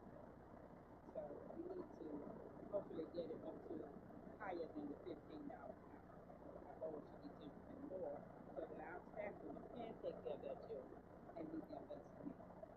Now, my official question is, in his vision statement, 5 minutes, Dr. Nobles.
reduce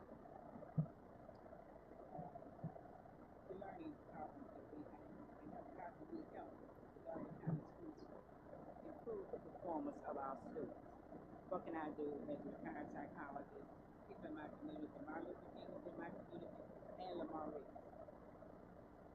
in my community. So what can we do to help the school system improve the education system? Despite all the things that we still have a big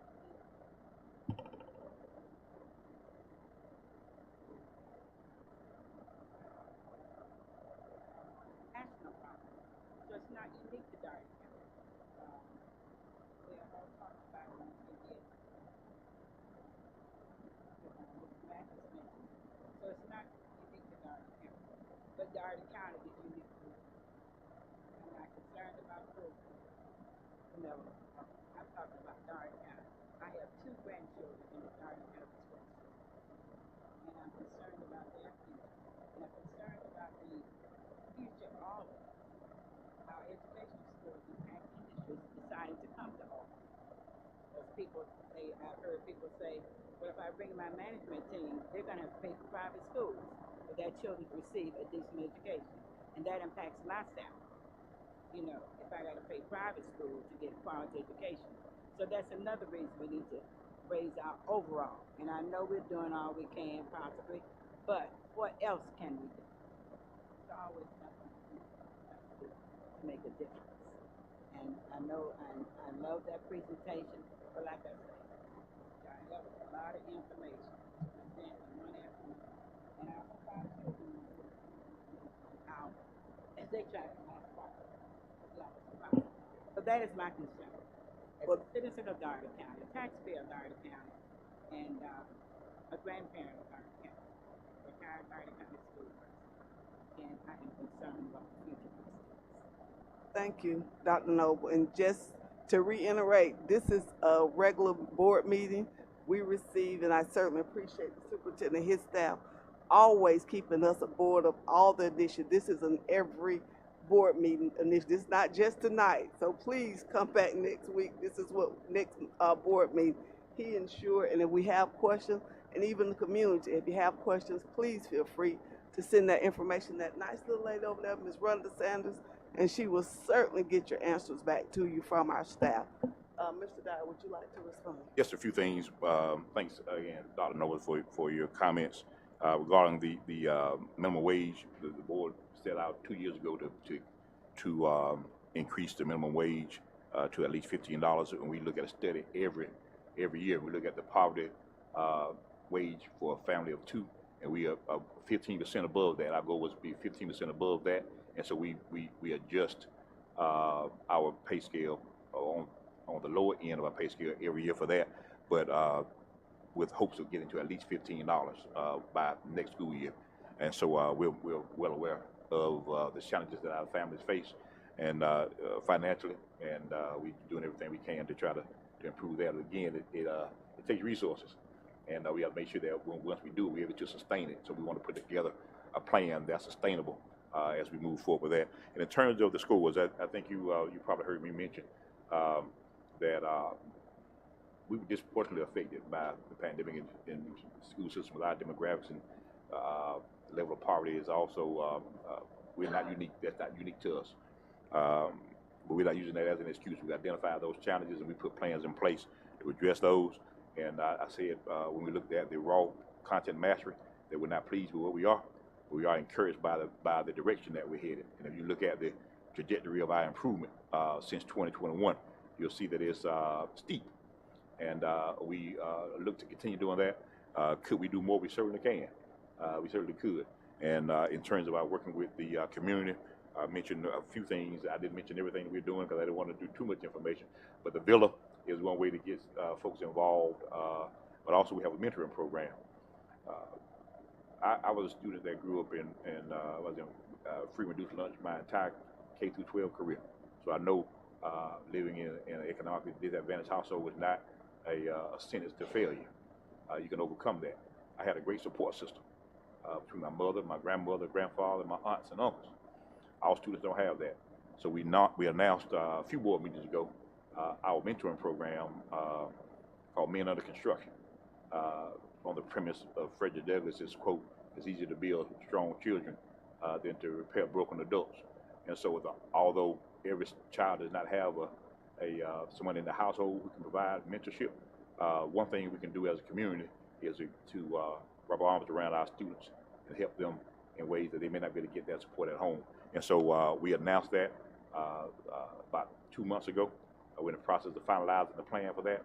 And once we launch that, we'll certainly let you know how you can help us get the word out to fraternities, sororities, our faith-based community, and everyday citizens who want to provide support in that way.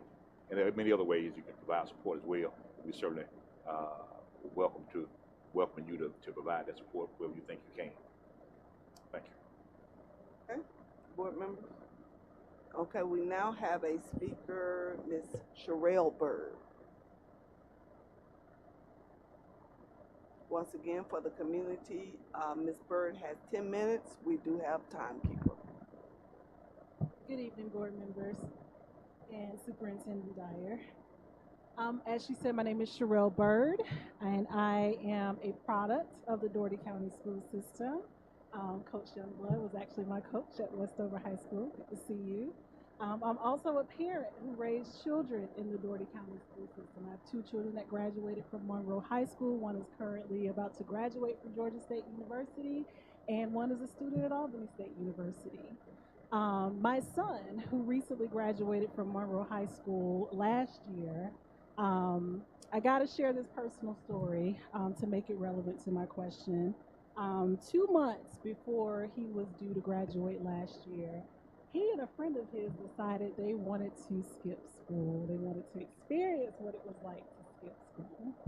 Now, I know, and I'm not going to ask anybody in the room to raise their hand, but many of us have been tempted or maybe even attempted to skip school at some point in our lives.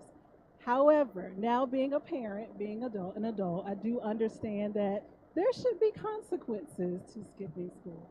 And so I do not believe my son should have been without consequences. However, he did not even get to skip school before he was able to leave the parking lot.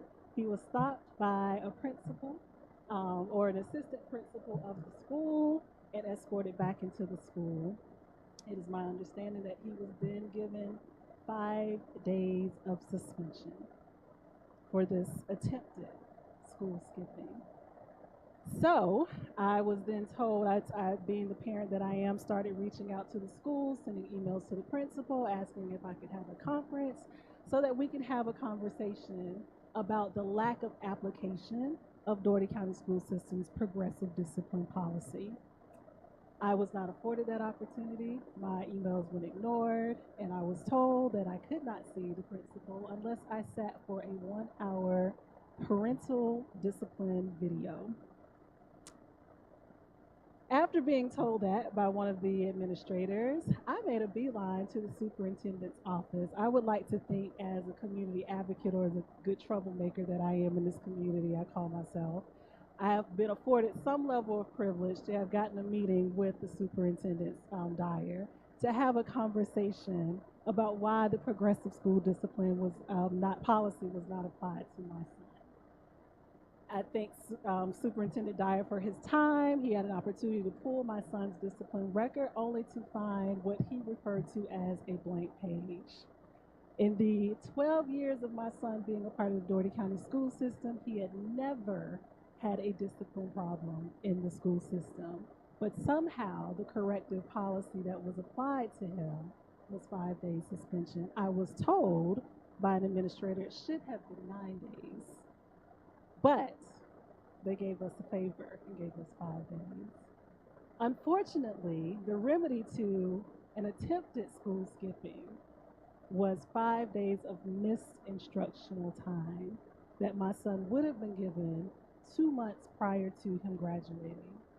So if you can see the problem this could have caused for him, had it not been for Superintendent Dyer's intervention and making sure that this was removed from my child's discipline record, this could have easily been something that could have hindered him going to college. He actually wanted to enroll in the military. This could have hindered that as well. So, after given that opportunity for that to be removed from his record, I had to stop and think for a moment, what could have happened if those adults, those men that actually stopped him from skipping school would have been caring enough to actually have had a conversation with my son. Had they done that, they would have learned that exactly a year before that happened, his father passed away. And we had to bury his father at the age of 16. And so naturally, he was dealing with mental health issues. Naturally, he was probably depressed. Naturally, mental health issues sometimes show up as kids attempting to skip school. And had those men taken an opportunity to mentor this young man in that moment, they could have helped me as a parent guide him through what was a very difficult time in his life. So I say all that to say that I had an opportunity through one of the organizations that I am on the board of, which is Georgia Appleseed. Georgia Appleseed produces a school suspension list where you can go and see a list of all the school suspensions rated by district and individual school in the state. Dougherty County school suspension rate actually is higher than the state average.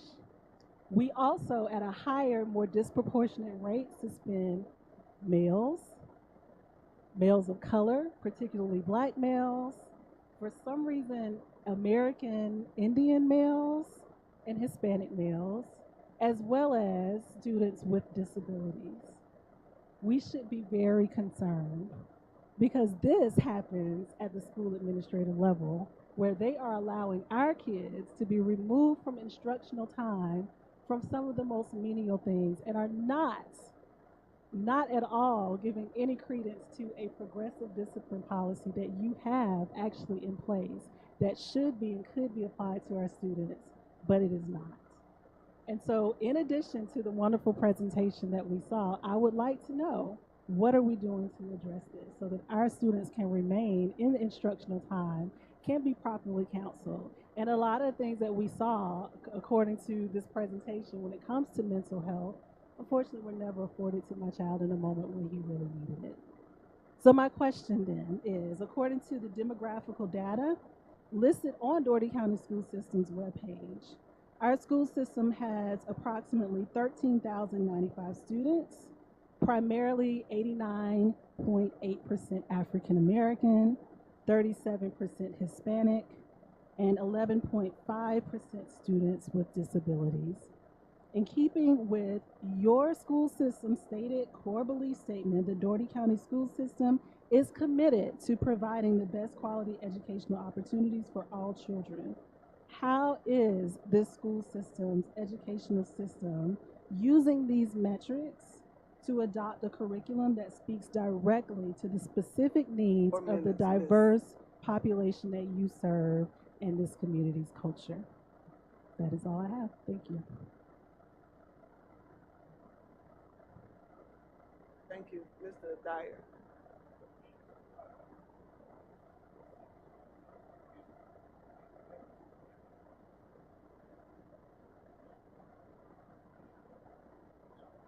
That he mentioned when I followed up with the principal regarding that specific situation.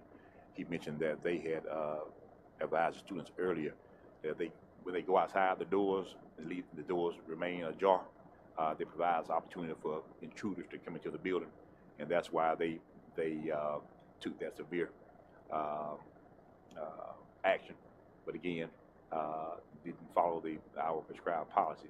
And so that's why we reversed that. But I don't take that very lightly, but I do appreciate you bringing that to my attention, and for us to have an opportunity to correct that. But that was the reason why they did it. And they painted with a broad brush, and they probably should have looked at each specific situation a little differently. But when you have 1,200, 1,100 students, sometimes it gets lost. And but I think the system worked because we have an opportunity for students, parents to appeal, and you exercise that opportunity, and I think it worked out as it should have. In terms of the challenges that students face,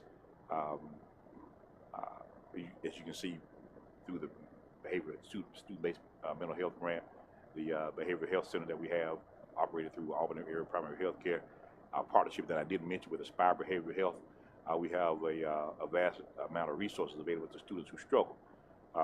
And it's not unique to your son.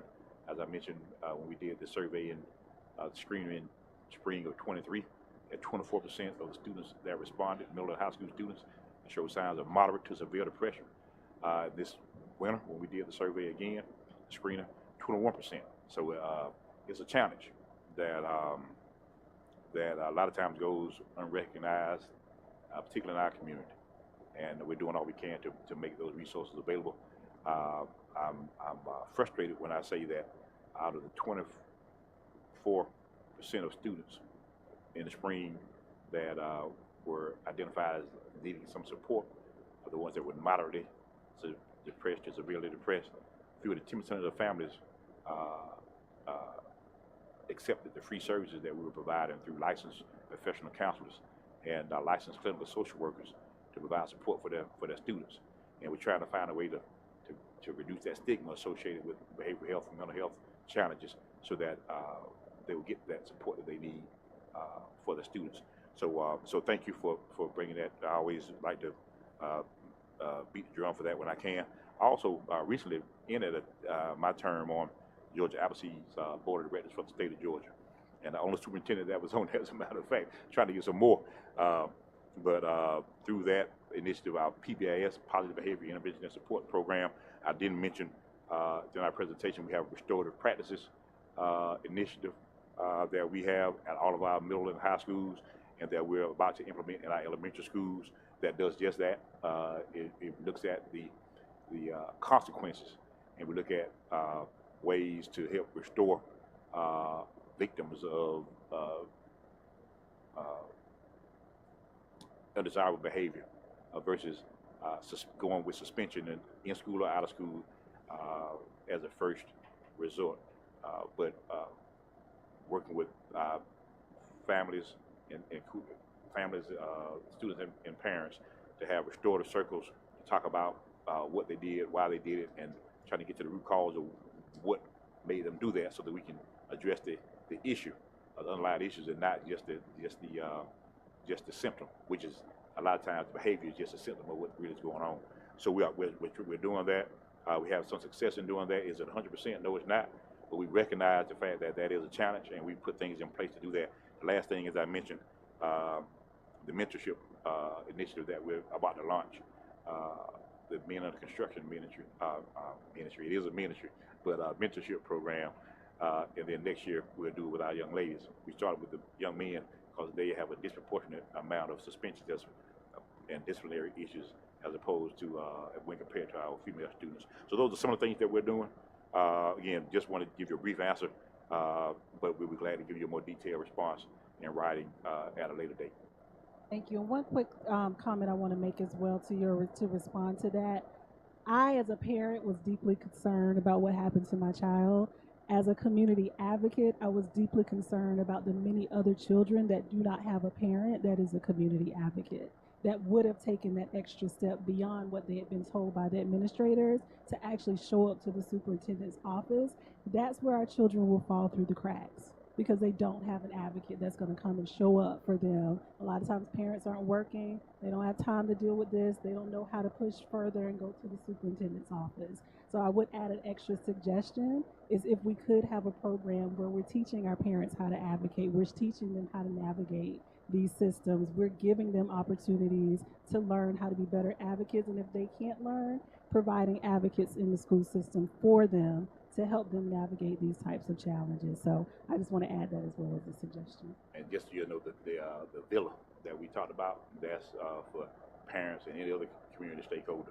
And in the mission statement, it talks about showing them how to navigate the school system.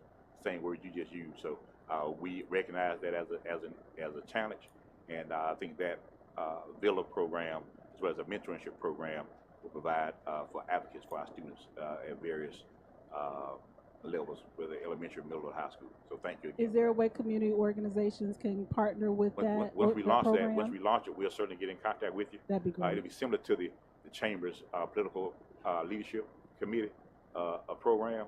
It'll be similar to that, Okay. but we'll certainly let you know about it. Yes, ma'am. That will respond, Mr. Youngblood. Just very quick. As your former principal coach, I just want to tell you how I'm proud of how you handled it from the school level to Mr. Dyer's office and to your presentation tonight. You did your research, you did your fact finding, and you presented very well. And as your, Westover taught me I'm well. proud of it. And I certainly appreciate it. I'm sure all 4 speakers will be the first people to sign up for Villa. We have one more speaker, Pastor Eddie Bankston. Just to let the community know, he has 5 minutes because he signed up the date of the event. Mr. Bankston. Good evening. Yes. Vice Chair Poole and Superintendent Dye and the rest of the board members. Now, I'm not here tonight. I just want to commend you on the great job that you are doing. Now, I have 3 students, 3 children rather than go through the Dougherty County school system, and they're doing very well. They're all 3 successful. Actually, my daughter resigned from the Dougherty County school system last year. She was teaching over at Sherwood. She went on up to Gwinnett County. You sort of miss her down here also.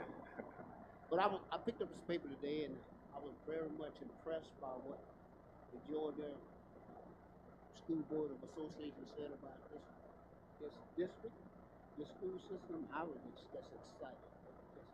It was just exciting to me to see the improvement that y'all have brought to through the school system here in Dougherty County. You see the improvement in the students. I know it said 88% or 80% of it. You got a higher rate of graduation from high school. That's a significant improvement. I think y'all are laying the kind of foundation that, you know, whoever come after you can continue to build. I heard Superintendent Dye say something very significant. He said, when you start late, you got to run a little faster. And I think y'all are putting a lot of speed behind these students. Let the church say amen. Mm. That's one of the things that I noticed that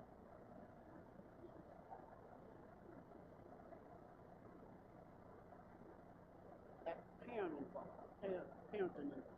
Whenever you get a parent involved, that's going to improve the school system automatically. Oftentimes, we have conversations, and we hear some people talking about the teachers not doing that, and the teachers is not doing, the school board is not doing that. But I always say it's always deal with the high school. That's one place that we have to start parenting. When you said something about parenting, it's resurrected in my mind. Me and my cousin were sitting talking about it a few weeks ago. He said something. They got to deal with the parent of the household. That's what's wrong with the student. But I say that the school system is doing an excellent job. I think 1 plus 1 equals 2 in any school you go in. And if it equals 3, then we'll got them in the wrong school. I think you are doing an excellent job. I just want to commend you on what job you're doing and ask you to keep building that foundation and hope that whoever come after you can continue that. Thank you very much. And I don't have a collection plate, so we won't pass that part. Thank you. I think we've gotten all our public comments. Board members, we do have an executive session for personnel, student matter, and litigation. But we're going to go on through the agenda. Do we have a motion to adopt the agenda? So moved. Second. It's been properly moved in second to adopt the agenda. All in favor, say aye. Aye. All opposed? The agenda has been adopted. Do we have any changes for the minutes for January 25th meeting? If not, enter a motion to approve. Can we get a motion for approval? Second motion. All in favor? It's been properly seconded and approved. All in favor? Aye. Aye. Opposed? Okay. Can we get a motion for consent agenda items 2 through 5B? And Mr. Bush? second. Okay. Just point of order. There'll be no action in this. Anyone didn't hear me, he asked was there going to be any actions in the executive session. Okay. It's been properly moved in second to the consent agenda. All in favor? Aye. All opposed? Okay. So now, can we enter a motion for executive session? Madam Chair, I so move. Second motion. Okay, it's been properly moved in second for executive session. Do I have all in favor, say aye. Aye. All opposed? Okay. Mr. Frazier, we are now in executive session. Thank you again for your patience. We will adjourn in a few minutes. If you guys will exit the room, take your belongings with you, and we will call everybody back in when we get through with executive session.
Okay, I'm good. Madam Chair, so moved.